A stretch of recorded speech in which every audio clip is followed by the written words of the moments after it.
말씀 마가복음 9장 2절에서 13절까지 말씀 보겠습니다. 마가복음 9장 2절에서 13절입니다.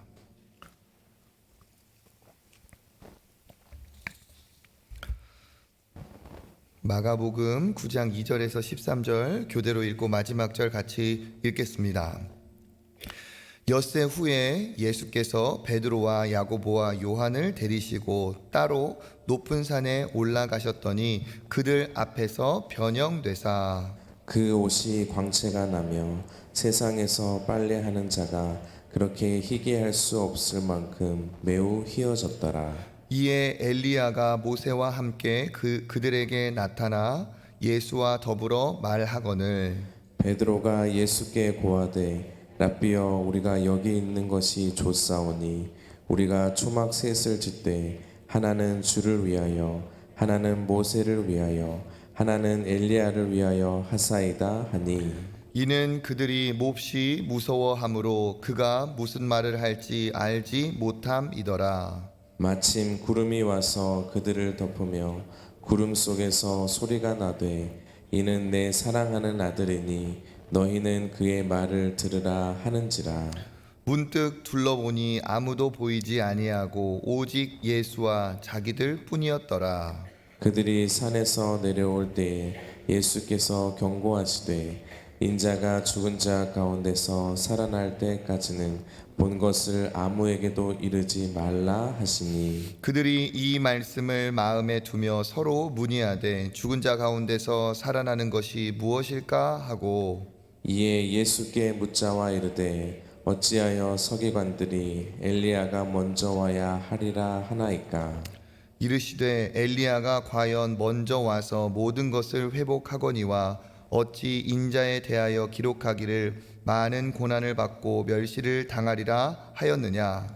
그러나 내가 너희에게 이르노니 엘리야가 왔을 때 기록된 바와 같이 사람들이 함부로 대우하였느니라 하시니라. 아멘.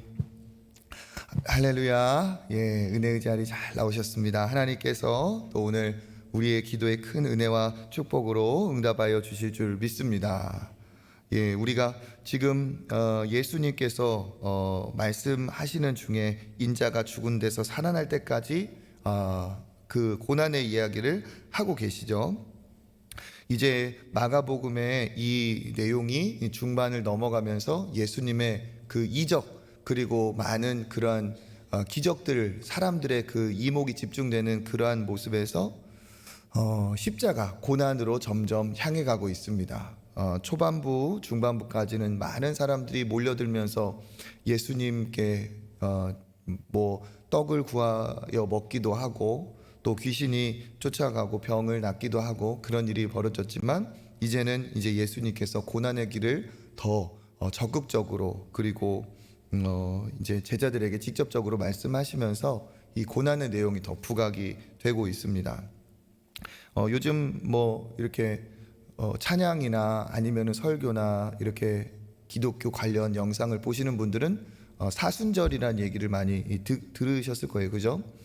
언젠가 말씀드렸지만 우리 교단 그리고 성경에 건전한 성경에 믿음을 둔 교회는 사순절을 우리는 인정하지 않습니다. 알고 계시죠? 우리 교단도 총회에서 사순절은 우리 교단은 지키지 않는다.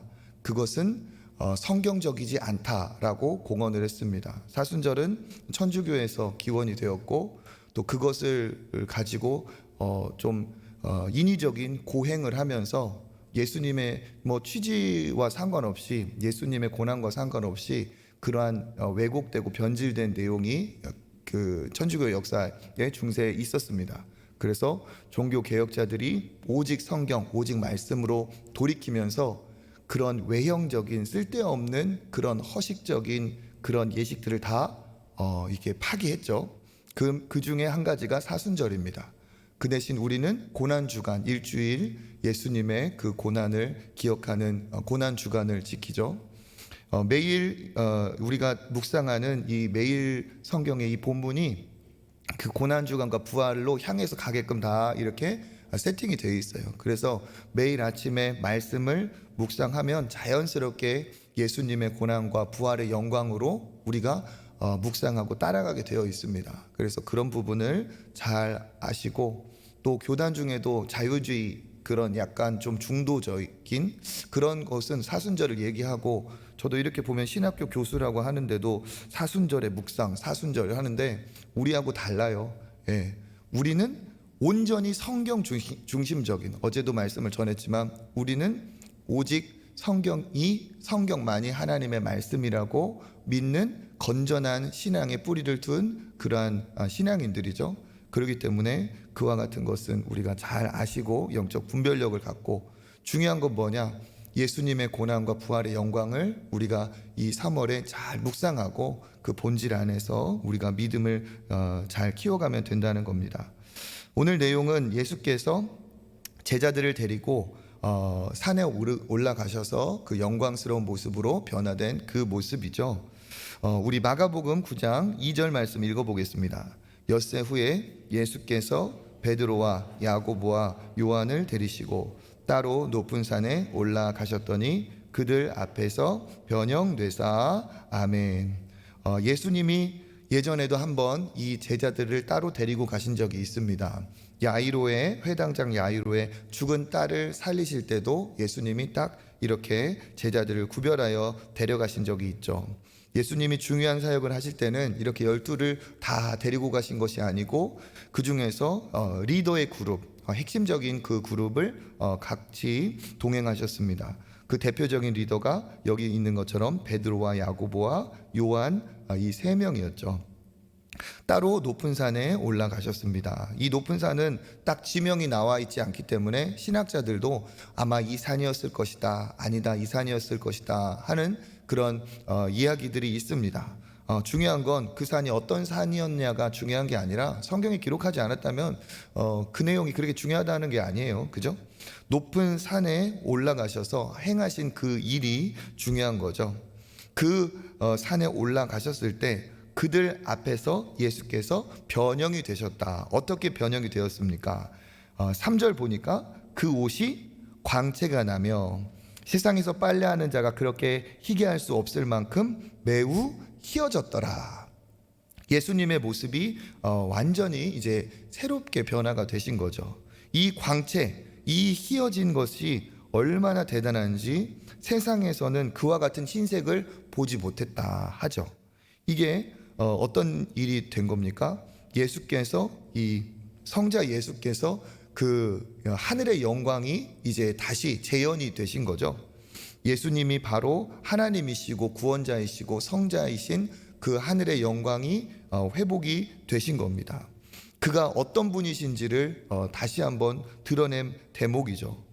여기 빨래하는 자가 희게할 수 없을 만큼 희어졌다 하는 내용에서 세상에 어떤 것이 제일 좋은 것이 최고의 것이라도 하늘의 영광에는 진짜 손끝만큼도 미치지 못한다는 것을 우리가 알 수 있습니다. 그렇게 영광스러운 모습으로 변화된 이후에 등장하는 두 사람이 있습니다. 우리 4절 말씀 읽어보겠습니다. 이에 엘리야가 모세와 함께 그들에게 나타나 예수와 더불어 말하거늘. 누가 나타났죠? 엘리야, 모세. 이 두 사람은 구약에서 제일 유명한 그러한 하나님의 사람들 중에 두 대표적인 사람이죠. 엘리야와 모세가 나타났습니다. 엘리야와 모세가 정말 대단한 것 같지만 실상은 이 엘리야와 모세가 사실은 예수님에 비하면 이들은 그냥 인간, 사람일 뿐이죠. 그렇지만 이미 하나님께서 부르셨기 때문에 영광에 참여한 사람입니다. 엘리야와 모세도 대단하지만 진짜 대단한 것은 예수님이시죠. 그 엘리야와 모세가 이제 예수님과 더불어 이야기를 하고 있습니다.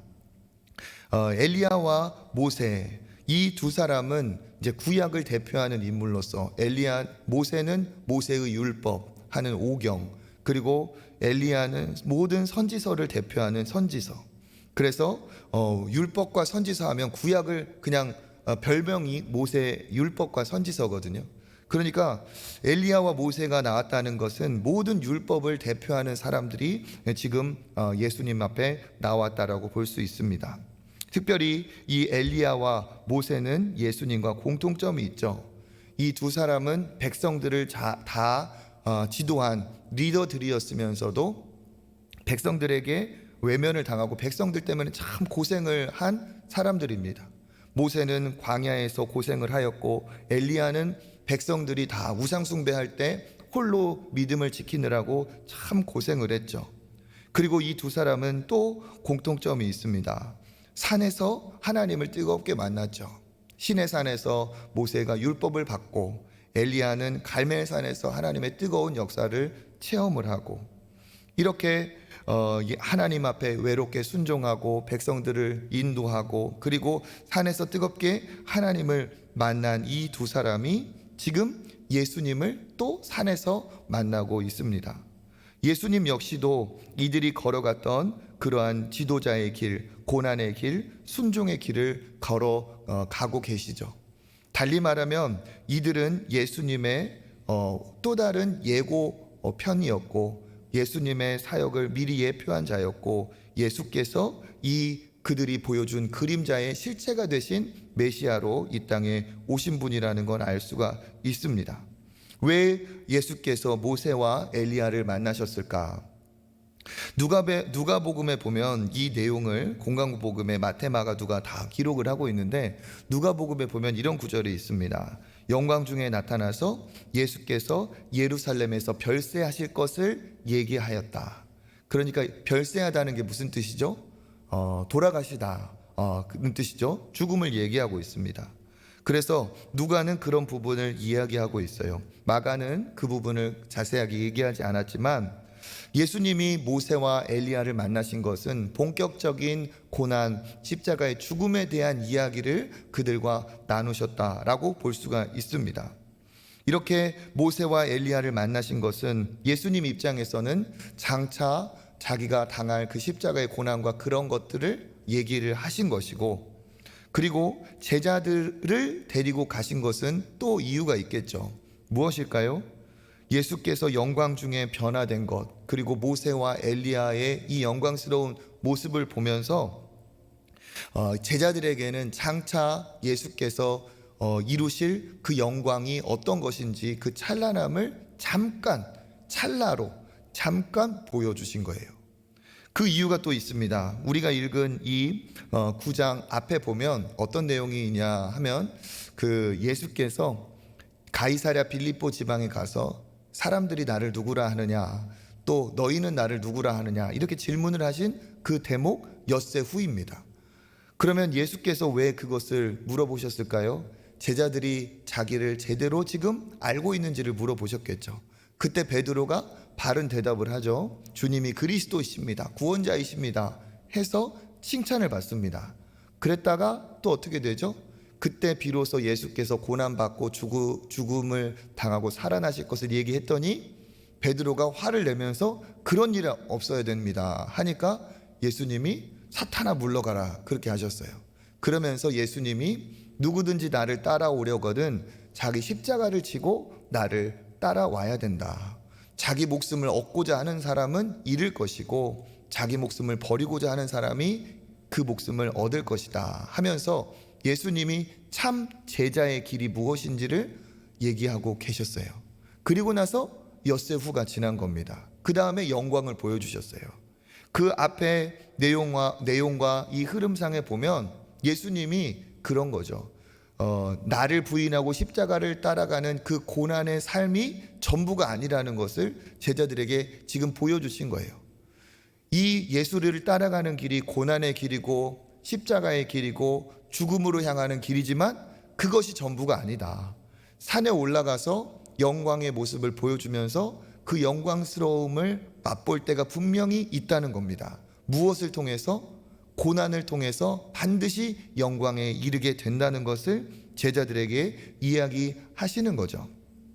그러면서 예수께서 이렇게 할 때 베드로가 본인도 알지 못하는 이야기를 하죠. 우리 5절 읽어보겠습니다. 베드로가 예수께 고하되 라삐어 우리가 여기 있는 것이 좋사오니 우리가 초막 셋을 짓되 하나는 주를 위하여 하나는 모세를 위하여 하나는 엘리야를 위하여 하사이다 하니 아멘. 유명한 말이죠. 베드로가 했던 이야기 중에 베드로는 지금 자기가 무슨 말을 하는지도 모르는 이야기를 합니다. 정말 황홀경에 빠져서 이게 진짜 꿈인지 생시인지 모르면서 한 이야기죠. 여기가 좋사오니라는 것이 어떤 의미일까요? 그 영광을 본 사람의 감탄이죠. 이렇게 놀라운 그 영광을 본 베드로는 이렇게 놀라운 영광이 없구나 하면서 여기가 좋다. 그러면서 이렇게 귀하신 분들을 위해 내가 가만히 있을 수 없다 하면서 초막이라도 지어서 좀 모셔야 될 텐데 하면서 지금 자기도 모르는 이야기를 한 겁니다. 그러면서 6절에 그렇게 얘기하고 있죠. 그들이 몹시 무서워하므로 그가 무슨 말을 하는지도 알지 못한다. 그리고 나서 어떤 일이 벌어집니까? 7절에 마침 구름이 와서 그들을 덮으면서 구름 속에 소리가 납니다. 성경에 보면 하나님의 임재가 있을 때는 항상 영광의 구름이 가렸던 것이 성경의 기록입니다. 이 구름 안에서 소리가 난다는 것은 누구의 음성입니까? 성부 하나님의 음성이시죠. 이는 내 사랑하는 아들이니 너희는 그의 말을 들으라. 이렇게 구름 안에서 하늘에서 소리가 납니다. 예수님이 세례를 받고 올라오실 때도 사랑하는 아들이라 그 말씀을 하신 적이 있는데 후반부는 다르죠. 너희는 그의 말을 들으라. 무엇을 앞두고 있는 상황에 이제 본격적인 고난을 앞두고 있는 상황에 고난의 길을 가는 그 예수가 바로 진짜 하나님의 아들이심을 증명하고 그 전적으로 하나님의 아들이신 예수님을 성부께서 전적으로 신뢰하는 대목입니다. 그리고 그 제자들이 고난의 길을 가는 예수를 전적으로 또 순종하고 따라야 함을 성부께서 이제 확인을 하시는 거죠. 전적으로 순종할 것을 요구하고 계십니다. 그리고 나서 어떻게 됩니까? 둘러보니 없어지고 다 사라지고 자기와 자기들과 예수만 남죠. 이렇게 일이 일어난 다음에 우리 9절 말씀 읽어보겠습니다. 그들이 산에서 내려올 때 예수께서 경고하시되 인자가 죽은 자 가운데서 다시 살아날 때까지는 본 것을 아무에게도 이르지 말라 하시니 아멘. 예수께서 경고를 하십니다. 또 무엇을 언제까지? 인자가 죽은 자 가운데서 살아날 때까지는 얘기하지 말아라. 왜 얘기하지 말라 했을까요? 아직은 이해할 수 있는 단계가 아니고 그리고 또 이것을 오해해서 무리들이 어떻게 반응할지도 모르는 상황입니다. 달리 말하면 죽고 살아나신 뒤에가 되어서야 너희가 지금 이 일을 이해하게 될 거다. 지금은 이해할 수가 없다 하는 거죠. 그러니까 이들이 뭐라고 합니까? 10절에 서로 문의하되 죽은 자 가운데서 살아나는 것이 무엇일까 하면서 예수님이 하신 얘기를 도통 깨닫지를 못하고 있습니다.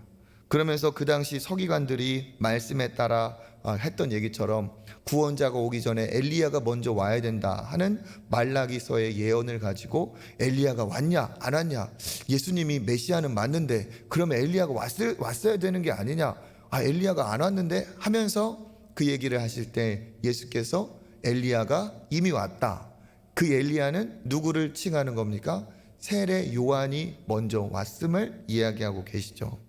그렇지만 엘리야가 왔음에도 불구하고 백성들이 그를 함부로 대한 것처럼 나중에 메시아도 그들이 알지 못하고 함부로 대할 것이다 하는 것을 예수님이 그렇게 미리 예고하시는 내용입니다. 이렇게 우리가 짧게 살펴보았는데 오늘 말씀을 통해서 우리가 볼 수 있는 게 무엇입니까? 예수님의 사명에는 하늘의 영광과 이 땅의 고난이 공존하고 있어요. 사명 안에는 분명히 그 마지막이 하늘의 영광으로 마치게 된다는 것을 보여주고 있습니다. 그런데 그 하늘의 영광이 무엇을 통해서 오는가? 이 땅에서 고난을 통해 온다는 겁니다. 먼저는 고난이 있고 그 고난을 통해 영광이 있죠. 예수님이 받으신 그 고난은 무엇입니까? 십자가죠. 십자가를 통해서 영광이 온다는 겁니다. 근데 이것을 제자들은 아직은 이해할 수가 없어요. 사실 우리도 이해하기가 쉽지 않습니다. 왜 고난이 꼭 필요한 것인가? 그런데 예수님은 말씀드렸던 것처럼 뭐라고 말씀하시느냐? 자기를 부인하고 십자가를 짊어지고 따를 때 영광이 있다라고 얘기하십니다. 사명은 반드시 고난이, 어려움이 분명히 그 안에 있어요. 그런데 그 고난으로 끝나지 않는다는 것을 제자들에게 보여주시고자 그 하늘의 영광을 잠시 맛보게 하셨죠. 우리도 마찬가지입니다. 우리가 말씀을 보면 분명히 하나님께서 우리를 구원하시고 하늘의 영광으로 우리를 인도하시고 구원하셨다는 것은 분명히 성경이 확증을 하고 있습니다. 그럼에도 불구하고 우리가 믿음으로 사는 길은 때로는 어렵고 힘든 그러한 고난이 동반이 되죠. 예수님을 안 믿었다면 내가 이런 말을 안 들어도 되는데, 내가 예수님 안 믿었다면 이 고생 안 해도 되는데, 나도 편하게 살 수 있는데, 그런데 예수 믿기 때문에 짊어져야 될 것이 분명히 있다는 거죠. 그렇지만 하나님은 그것을 기뻐하시고 그것을 통해 장차 우리를 영광으로 불러가실 줄 믿습니다. 그래서 우리가 기억해야 될 게 뭡니까? 이런 얘기를 저는 가끔 해요. 왜 이렇게 힘든지 모르겠다. 교회 일도 힘들고 어렵고 목사님 힘들고 어렵고. 힘드니까 사명이에요. 안 힘들면 사명입니까? 아니에요. 그죠? 힘드니까 사명이고, 그 힘든 사명을 통해서 영광이 있기 때문에 기꺼이 우리가 사명을 감당하는 겁니다. 여기 있는 모든 분들은 이른 아침에 나오셔서 이렇게 기도를 할 만큼 다 하나님의 뜻을 깨닫고 사명을 감당하고 있는 분이라고 알고 있어요. 그런데 우리가 기억해야 될 게 뭐냐? 왜 이렇게 힘든지 모르겠다. 때로는 나만 짐을 짊어지고 가는 것 같다. 나는 여기에서도 이러한 짐을 지고 그렇게 신앙생활을 한다 하는 것 같지만, 힘드니까 사명이지, 안 힘들면 그게 왜 사명이겠습니까? 그런데 고난을 통해 영광이 있습니다. 예수님도 십자가를 지셨기 때문에 부활의 영광이 있으셨어요. 예수님도 고난을 당하셨는데 우리가 예수를 따라가는데 십자가가 없다면 그건 예수님을 따라가는 게 아니겠죠. 고난주간을 우리가 앞두고 있으면서 이 십자가의 은혜와 또 고난과 그 신비를 우리가 더 알기를 소망합니다. 신앙은 지금 다 이해하지 못할 영역이 있어요. 그렇기 때문에 제자들에게도 죽음 이후에 죽은 자 가운데서 인자가 살아날 때까지는 아무에게도 얘기하지 말아라. 뭡니까? 때가 이르기 전에는 이해하지 못할 영역이 분명히 있다는 사실이에요. 그러니까 우리가 어떻습니까? 고난 중에는 몰랐는데 지나고 나니까 하나님의 뜻을 깨닫는 경우가 참 많이 있죠. 내가 지금 어려움에, 내가 지금 믿는 것 때문에, 신앙 때문에 특별히 그럴 때 우리가 이 말씀을 기억해야 됩니다. 아직은 내가 이것을 이해하지 못하지만 분명히 때가 되면 이 고난을 왜 주셨는지, 이 사명을 왜 주셨는지 분명히 하나님께서 깨닫게 하시는 날이 있을 것이다 하면서 믿음으로 그 좁은 길을 가다 보면 하나님께서 분명히 부활의 때 제자들에게 그것을 다 깨닫게 하신 것처럼 우리에게도 그런 날이 있을 줄 믿습니다. 그러니까 나중에 생각을 해보세요. 죽은 자 가운데서 살아난 부활을 경험한 이후에 이 제자들이 과거를 떠올렸을 거 아니겠습니까? 초대교회의 고난이 있고 복음을 전하는데 돌을 맞고 하는 그 와중에 베드로가 뭐라고 얘기했을까요? 여러분, 이 고난에 절대 무릎 꿇지 마십시오. 여러분, 복음을 전하다 돌을 맞고 매를 맞아도 여러분, 우리는 예수 그리스도를, 다시 사신 예수님을 전해야 됩니다. 제가 예수님과 산에 올라가서 그 놀라운 하늘의 영광을 맛본 사람입니다. 그거 진짜 대단하고 그거 정말 놀라웠습니다. 그 영광이 진짜 있으니까 우리 힘들고 어려워도 믿음으로 삽시다. 우리 힘들고 어려워도 고난을 이깁시다. 부활의 영광이 진짜 있습니다. 이런 얘기를 하지 않았겠습니까? 그렇죠. 그것을 위해서 예수님이 지금은 알 수 없지만 그때 알게 될 것이다 하면서 이런 이야기를 주셨던 거죠. 우리도 마찬가지입니다. 십자가로 오는 고난, 예수님 때문에 받는 고난이 우리에게 훈장이 되고 상장이 되고 자랑이 될 날이 있을 줄 믿습니다. 오늘 이 새벽에 나오신 모든 분들 기도가 또 하나님 앞에 그렇게 응답되고 하나님의 큰 축복이 있을 줄 믿습니다. 하나님 감사합니다. 오늘도 이 아침 우리가 그 하늘의 영광을 맛본 이 대목을 또 우리가 나누게 하신 것 감사를 드립니다. 우리의 삶이 하나님 고난으로 끝난다 할지라도 그것이 전부가 아니고 하늘의 영광이 있음을 우리도 확신하게 하시니 감사를 드립니다.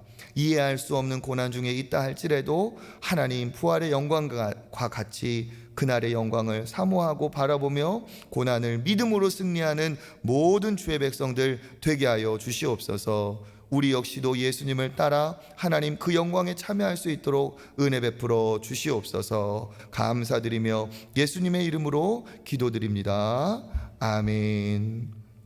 우리 이 시간 기도하겠습니다. 3월에 시작되는 또 전도와 또 우리 초청 시니어 대학 그리고 양육 모든 과정에 주님 은혜를 더하여 주시옵소서. 기도해 주시기를 부탁드리고 은혜가 더 흘러넘치는 사랑의 공동체 초청교회 되게 하시며 우리 가족도 그렇게 은혜와 기쁨이 충만한 가정 되게 하여 주시옵소서. 또 예수님의 고난을 우리가 기억하고 그 고난을 묵상하는 또 3월 부활의 영광을 소망하는 3월 되게 하여 주옵소서. 우리 그렇게 기도하시고 또 기도의 자리로 나아가겠습니다. 주님 한번 잡고 기도하겠습니다.